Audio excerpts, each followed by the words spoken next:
కలకత్తా ఆర్జీకర్ కాలేజ్లో జరిగినటువంటి ఘటన అందరికీ తెలిసిందే. దేశవ్యాప్తంగా ఒక సంచలనాన్ని సృష్టించినటువంటి ఘటన ఇది. ప్రాణాలు పోసేటువంటి డాక్టర్లే ప్రాణాలకే రక్షణ లేదు అనేది ప్రధానంగా వినిపిస్తున్నటువంటి ఒక స్లోగన్. అయితే దీనికి సంబంధించే ఆర్జీకర్ కళాశాల వైద్య కళాశాల మాజీ ప్రిన్సిపల్ సందీప్ ఘోష్ని సిబిఐ అధికారులు 23 గంటలకు పైగా విచారణ చేసినట్లుగా తెలుస్తుంది. శుక్రవారం మధ్యాహ్నం మొదలైనటువంటి విచారణ శనివారం అర్ధరాత్రి వరకు కూడా కొనసాగినటువంటి పరిస్థితి.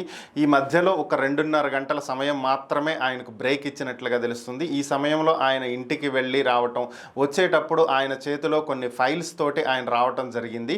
అయితే అక్కడ స్థానికంగా ఉన్నటువంటి మీడియా ఆయన్ను ప్రశ్నించగా సిబిఐ అధికారులు విచారణ జరుపుతున్నమాట వాస్తవమేనని, అయితే ఆరోపణలు ఎదుర్కొంటున్నటువంటి వ్యక్తి సంజయ్ అనేటువంటి వ్యక్తిని తన ముందు కూర్చోబెట్టి క్వశ్చన్లు అడుగుతున్నారనేటువంటి వార్తలు వస్తున్నాయని, అందులో ఎటువంటి నిజం లేదని, కేవలం సిబిఐ అధికారులు మాత్రమే తనను ప్రశ్నిస్తున్నారని, అలాగే తనను అరెస్టు చేశారనేటువంటి వార్తలు కూడా వస్తున్నాయని, అరెస్ట్ అనేది జరగలేదని, కేవలం విచారణ మాత్రమే చేస్తున్నారు కాబట్టి తప్పుడు సంకేతాలను ప్రజల్లోకి తీసుకువెళ్ళకండి అని చెప్పి మీడియాని ఆయన కోరటం జరిగింది. దీని తర్వాత ఆయన విచారణకు హాజరవటం జరిగింది. అయితే మృతురాలి తల్లిదండ్రులు గత కొద్ది కాలం నుంచి డ్యూటీకి వెళ్ళటానికి తమ కుమార్తె భయపడుతుందని, ఈ కాలేజీలో చాలామంది వైద్య విద్యార్థినుల మీద ఎన్నో దాడులు జరుగుతూ ఉన్నాయని, చాలామంది హాస్పిటల్కి రావడానికి భయపడుతున్నారని వైద్య విద్యార్థినులు, జూనియర్ డాక్టర్లు, కాబట్టి దీంట్లో కళాశాల పాత్ర కూడా ఉందని, ముందుగా ఆమె హతురాలు